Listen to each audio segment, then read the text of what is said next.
This is nuts. 300 bucks for all this.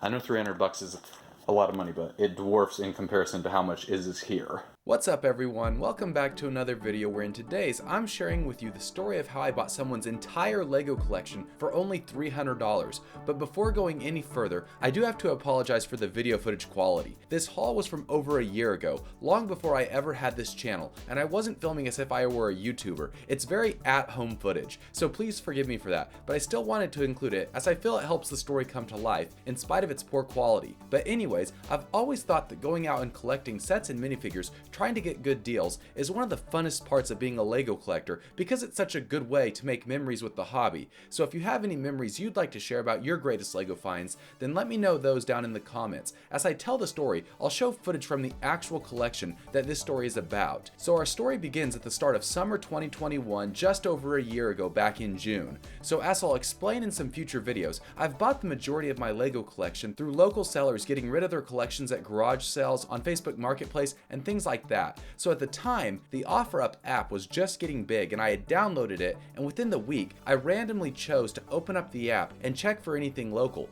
and lo and behold, I came across a listing and all it had were pictures of tons of these Sterilite containers just stacked on top of each other. It was so many, as you can see from the pictures listed on screen now. I actually screenshotted those just for memory's sake back when I found this listing. So I'm immediately freaking out as I see this because the price is only $300, and if this is legitimately Lego, then I know that many tubs have got to be worth thousands of dollars, and I've seriously never come across a deal this good with just how much is there. And I know that $300 is a ton of money, and still to this day, that's the most I've ever spent on Lego in one sitting, but it made $300 look cheap for what was included. So thankfully, when I found the listing, it had actually only been posted for about an hour or two. So I messaged immediately asking if it was still available and telling them that I could come pick it up immediately. And after sending it, every minute that passed was agonizing because of course I was wondering if someone else had already beaten me to it. But thankfully, they responded within just a few minutes and told me that they still had it. So I immediately hit the road, told them that I just need to stop by an ATM and that I'd be right there and to hold on to it for me.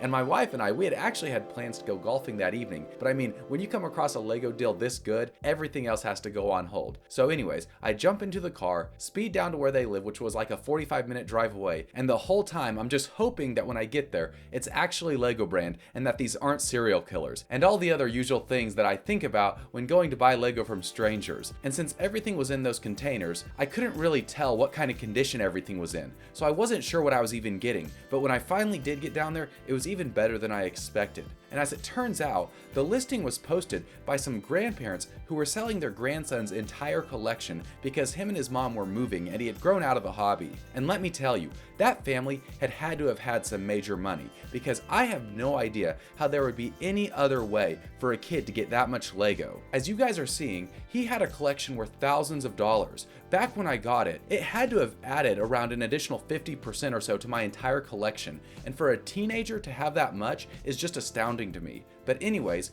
back to the collection. Things got even better when I got down there. Not only did I end up getting more drawers than were even pictured, but I also got two sets that were still partially sealed with their boxes and instructions. Those two were the Lego Ninjago Temple of Air Jitsu and the 2014 Imperial Star Destroyer. For reference, upon release, those two sets alone had a retail value of $330, with the Star Destroyer going for $130 and the Temple for $200. And get this, I think those two sets were seriously about to get recycled or thrown away when I got there. I noticed those two boxes in the corner of the garage. That's where all the containers were. But those two were sitting on top of the lid of one of those huge blue recycling bins, and so I figured that they were just the empty boxes for the sets, and that the pieces for the two had just been scattered throughout all the other drawers. But as I'm loading up the back of the car with all the containers, the grandma asked her husband, "Were we going to include those two as well?" And then the grandpa responds and says, "Oh well, I didn't think there was anything in them." But thankfully, the grandma knew that there was,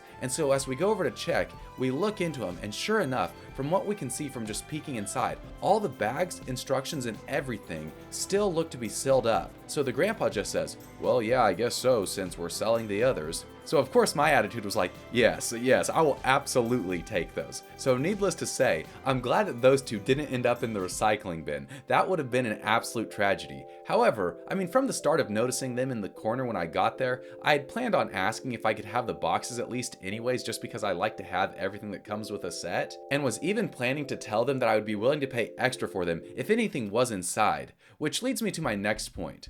One thing that made this interaction especially nice was that the grandparents knew that the Lego was really valuable and were still choosing, I'm assuming along with their grandson, to sell it for a really low price for what was included. Because as I was loading up all of the bins, I got to talking with them and they said things along the lines of, yeah, at this point we're not even sure how much we've paid for all of it, but you really are getting a good deal. But that's what we wanted, and we were really hoping that it would go to another person or family that would get a lot of value out of it as well, since our grandson has enjoyed it so much, but has just lost interest in it over time.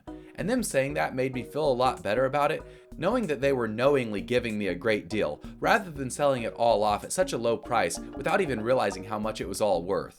Because when I find great deals like this, I always wonder how much the person knows or even cares about the value of what they are selling. And I know that this couple actually did at least, because on top of all this, as I was leaving, here's what the granny said. Yeah, you know, I kinda like them as well. The most recent one I got was the Harley Davidson, and we just got done putting that one together. So we know that they're a lot of fun too and that you'll enjoy them. And I just thought that that was absolutely great and so unexpected that the grandma was not only a Lego fan, but that of all sets, she brings up that she had just put together the Harley. So anyways, after that I get all the drawers packed up and immediately have to race all the way back up an hour to meet my wife for golf. So I had to leave the Lego all in the back of the car this whole time. And let me tell you, the whole experience had gotten me so hyped that I was having all these flashes of irrational fears when I got up there like, well, can I just leave it in the car? I mean, what if someone sees the Lego in the back seat and breaks in to steal it? Or, you know, what if all the pieces, they get too hot in the summer heat and I ruin it all? So those were the kind of thoughts that were going through my head throughout the entire 9 holes. And my mind was on nothing but things like that, and also just way too excited about getting to see what all was in the collection. So when we finally did get home that evening and I finally got to start unpacking it all, that's where the video started, with showing all the footage from the back of the car. And as you've probably already noticed, not only did this kid have an amazing collection, but he actually did a pretty great job of keeping track of all of it, and even sorting it out by color.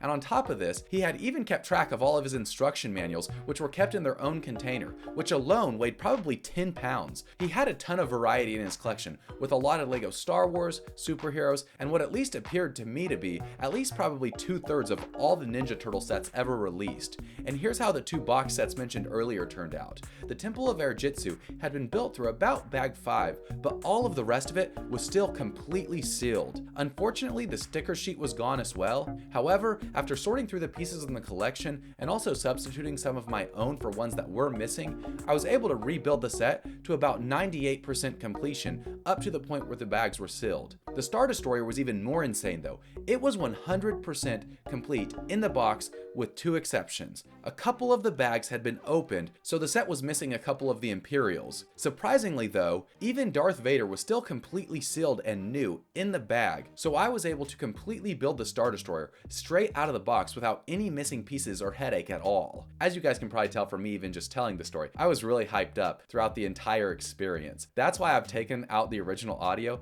and just recorded myself over it. Other notable inclusions in the collection were an entire set of the Series 14 monsters, along with hundreds of other minifigures that you can see on your screen. The lot included a nearly complete set of Series 13 minifigures as well, with only the Diva minifigure missing. It also included about half of Series 12, but absolutely none from Series 15 or later, so I wonder if at that point he just decided he was done with those. And the majority of all the sets in the lot were from 2014 and 2015, with some other notable minifigures like those from the Mystery Machine, albeit the entire Mystery Machine itself was missing. So on top of the fact that this was an entirely sane collection, I have a feeling that he was able to collect most of it over the course of just a year or two, which makes it all even more crazy. Like I mentioned earlier, I think he must have really loved the Teenage Mutant Ninja Turtles because he had a ton of sets from it, including multiple complete sets of the team, as well as all sorts of other different sets. There was a lot of different Ninjago figures, Minecraft, and all sorts of random figures, as you can see. It also came with some big figures like Killer Croc and Hulk, as well as the Dewback from the 2014 Cantina and the Red Dragon from the 2013 Castle line. Unfortunately, even though the lot came with a lot of Star Wars sets and pieces, the vast majority of all the Star Wars minifigures were gone. So I'm not sure if he sold those separately or maybe even tried to save those, but that was only the really big letdown of the whole collection. and I couldn't be that upset with just how much was included with everything else. All in all, it was definitely the best deal that I've ever found on a LEGO haul in my life, and I really don't think that I'll probably ever come across one that good again. My only regret now is that I wish I would have slowed down to take more and better footage of the various drawers and sets included in the lot to share with all of you now, but unfortunately, this is what I'm working with, and I still wanted to share it with all of you because it's one of my favorite memories from collecting LEGO. Once again, if you have great stories of hauls yourself, I'd love to hear about them down in the comments, and until next time, see you later.